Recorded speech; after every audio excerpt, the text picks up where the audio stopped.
Hi everybody, it's Martin from the Washboard Resonators.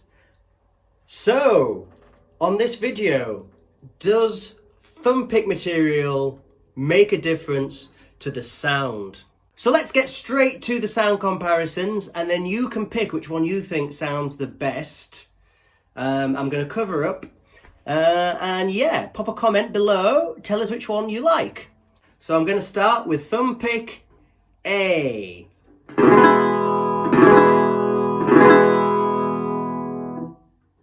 Here's B.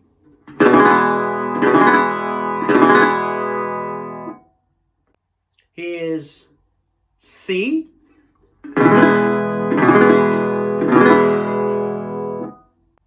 Here is D.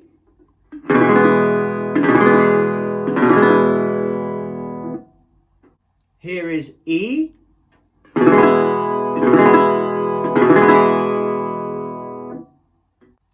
Lastly, F.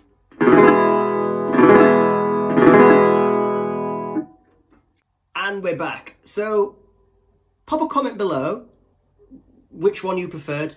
Could you even hear a difference? I am recording this on my phone, but through a proper little microphone that's quite good quality. So, the differences are subtle, but I hope they come across. You might need some earphones or nice speakers to sort of hear the differences. While you're doing that and popping the comment below, let's just talk a little bit about this video and why we're doing it, and then I'll do the reveal of which was which. So this video is for Jeremy, and he was asking me, he said, you know, you always use those tortoiseshells, and I've seen that you go to the Dunlop website, you go to other brands, there's all kinds of materials. Do you think it makes much of a difference? And I just said, yeah, I think it does. Years ago, I tried everything. And I arrived at these tortoiseshell Dunlop thumbpicks. I felt like they gave me the best kind of halfway house of putting a lot of low end into the sound and some clarity, and it suited my style of playing and playing in trios and duos and doing single gigs where I want to sort of keep some low end in the guitar and I want it to have a little bit of warmth. So because the other week I was off buying some harmonicas and strings at Eagle Music in Huddersfield, a great shop in my hometown, really great shop. But yeah, while I was there, I just bought basically one of everything that Dunlop do, so I could do this video and share it with you.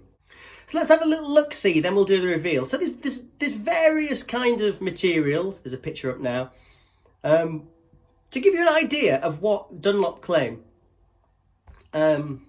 Something like this is called, I think, a Calico.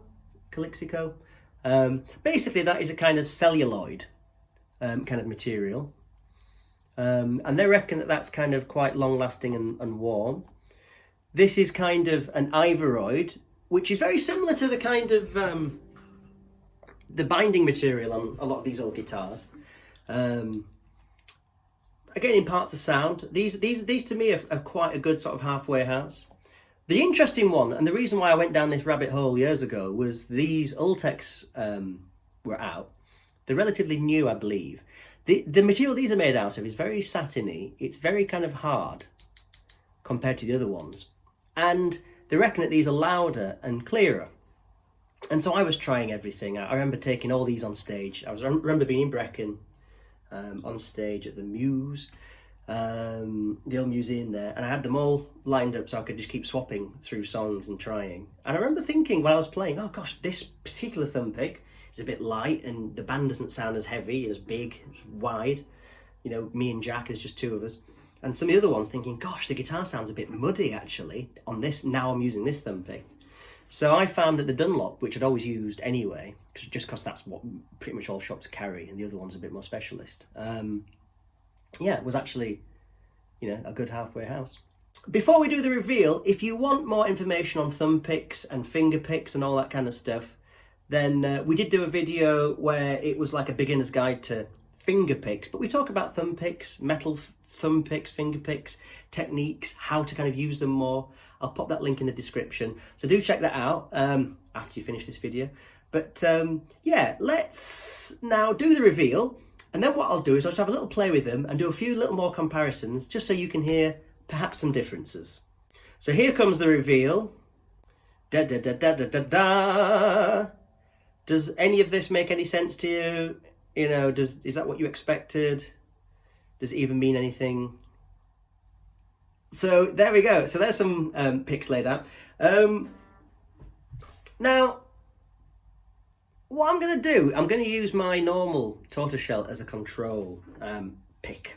My control pick. But yeah, there's I find that, you know, there's a good low end response. I can certainly hear it in the room. And there's a slight low mid to mid kind of clarity.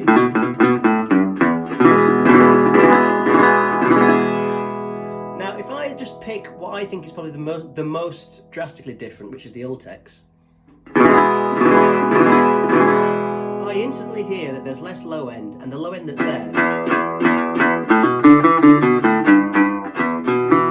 is very much controlled. It's like shelved, like there's just a point where the frequency's cut off. And it's just a clearer sounding fingerpick.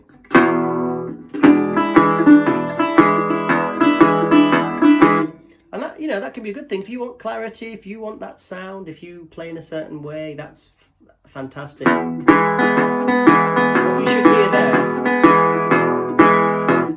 is that Tortoiseshell gives it, you know, there's just a warmer round of fatter kind of low end. Now, these plectrums are brand new, and I've not done this comparison for years. I'm literally filming this as we go. I'm going to very quickly go through them, and we'll just do it together. So we know we've got the Tortoiseshell. I think the Ultex does give a slightly clearer sound. That's what their Dunlop website says. They say it should be clearer and louder. The Ivroid, I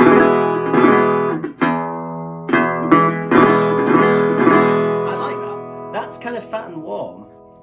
I'm going back now, but let's just, yeah, that's pretty warm. I might have to try that. I've got 3 gigs coming up at the weekend. Funny enough, actually back in Brecon. It's like a moth to a flame. We're doing a party in Brecon at the same venue. But that is warm, but there is perhaps a touch more clarity. I might just try that again. There's the celluloid style one.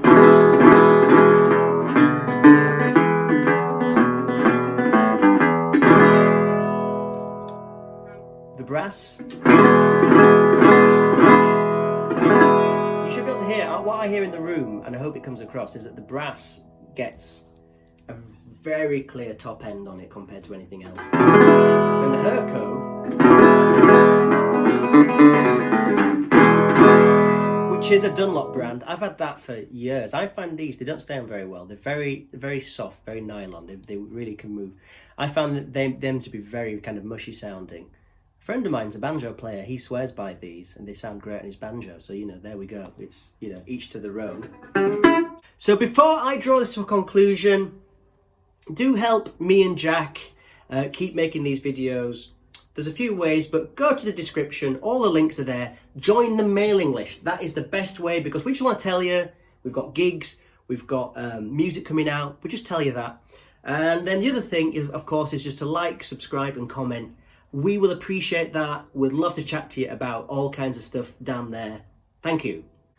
Okay then, so to conclude, what I'm hoping this video does, if anything, is just open people's eyes to that there is a difference with these.